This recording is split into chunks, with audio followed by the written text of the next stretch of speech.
Vous arrive-t-il de souhaiter qu'il existe un moyen plus simple d'accomplir les choses, un raccourci magique qui vous épargnerait tous ces tracas?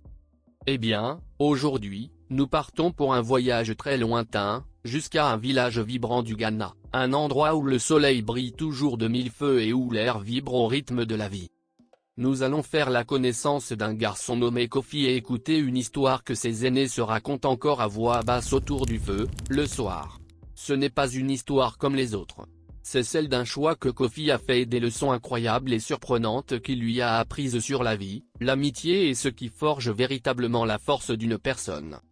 Dans un petit village animé, niché au milieu de grands palmiers et de champs d'un vert éclatant, vivait un jeune garçon nommé Kofi.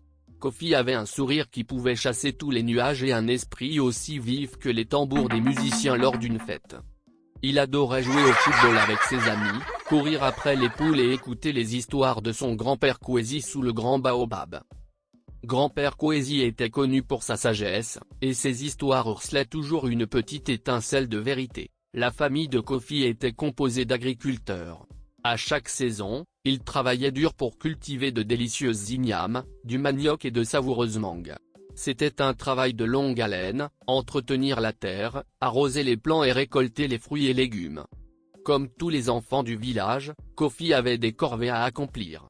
Il aidait à aller chercher de l'eau à la rivière, ramasser du bois de chauffage et, parfois, il aidait sa mère à trier les récoltes. Kofi était un bon garçon, certes, mais il aimait parfois trouver le moyen le plus rapide de terminer ses tâches. Si balayer la cour prenait 10 minutes, il essayait de le faire en 5. Si aller chercher de l'eau nécessitait plusieurs allers-retours, il s'efforçait de porter en équilibre le plus de calebasses possible pour n'en faire qu'un seul et gigantesque périple bancal. Il se croyait malin, gagnant du temps pour jouer davantage. Et souvent, ça fonctionnait. Mais parfois, très rarement, sa hâte provoquait une légère ondulation dans la quiétude du village. Par une matinée caniculaire, un jour important arriva. C'était le jour du marché annuel du village, un événement majeur où chacun présentait ses meilleurs produits, son artisanat et ses marchandises. La mère de Kofi, Ama, préparait son beurre de karité spécial, fabriqué à partir des noix de l'arbre à karité. Ce beurre de karité était réputé dans toute la région pour rendre la peau douce et éclatante, et il se vendait très bien au marché. Mais pour le rendre parfait, il lui fallait un ingrédient bien précis, les noix de karité les plus pures et les plus parfumées, qu'on ne trouvait qu'à la lisière de la forêt, près des chutes murmurantes. Kofi, mon fils, va aux chutes murmurantes et ramasse un panier plein de ces noix exceptionnelles. Seulement les plus fraîches, seulement celles qui sont parfaitement mûres, attention. Elles doivent être irréprochables pour le marché. Kofi hocha la tête, déjà préoccupé par le match de football qui le raterait s'il tardait trop. Il connaissait le chemin des chutes. C'était un peu long, et cueillir les noix parfaites demandait de chercher attentivement, de se pencher et de vérifier que chacune était ferme et sans défaut. C'était une tâche qui exigeait de la patience. Tandis que Kofi marchait en fredonnant un air joyeux, il aperçut son ami Kwamei qui revenait déjà, son panier débordant. Kofi, l'appela Kwamei. Pourquoi vas-tu jusqu'aux chutes? Il y a plein de noix ici, plus près du chemin. J'ai déjà rempli mon panier en 2 fois moins de temps. Kwamei montra du doigt un groupe de karité non loin du village, dont les branches étaient chargées de noix. Kofi s'arrêta. Il regarda le panier bien rempli de Kwamei. Il regarda le long chemin poussiéreux qui s'étendait devant lui jusqu'aux chutes murmurantes. Les noix de Kwamei semblaient correctes, pour la plupart. Certaines étaient un peu molles, quelques-unes présentaient peut-être de minuscules marques, mais elles étaient là. S'il cueillait des fruits de ces arbres, il pourrait être de retour au village à jouer au football avant même que le soleil ne soit à son zénith. Il pensa, maman vient de dire les plus purs, les plus parfumés. Ceux-ci sont presque purs, n'est-ce pas? Et ils sont certainement assez parfumés. Il hésita un instant, puis se décida. Tu as raison, Kwamei, dit-il en souriant, se tournant vers les arbres les plus proches. Pourquoi aller si loin quand il y a tout ce qu'il faut ici? Kofi se mit aussitôt à ramasser les noix. Il les cueillait rapidement et les jetait dans son panier. Il ne les examinait pas de trop près. Il voulait juste remplir son panier et rentrer. En un rien de temps, son panier était plein. Il retourna en hâte au village, très satisfait de lui-même. Il avait devancé le soleil, vaincu le long chemin, et bientôt, il battrait Kwamei au football. Il présenta le panier à sa mère avec un sourire triomphant. Tu vois, maman? C'est fini. Et si vite. Ama sourit, fière de la rapidité de son fils. Elle prit le panier et commença son travail, écrasant les noix, les réduisant en pâte, puis les faisant chauffer lentement sur un feu, en remuant soigneusement. Le lendemain, au marché animé, l'étal d'Ama était toujours aussi populaire. Les gens faisaient la queue, impatients d'acheter son fameux beurre de karité. Mais bientôt, une femme qui avait acheté un petit pot de beurre revint, un léger froncement de sourcils sur le visage. « Ama, dit-elle doucement, ton beurre de karité a d'habitude une odeur si douce et pure. Mais celui-ci, il a une légère odeur amère. Et sa texture est un peu granuleuse. » Un autre client a acquiescé. « Oui, le mien aussi. Ce n'est pas le beurre Ama habituel. » Ama contempla les pots de beurre de karité. Elle en préleva une petite noisette, la frotta entre ses doigts, puis la sentit.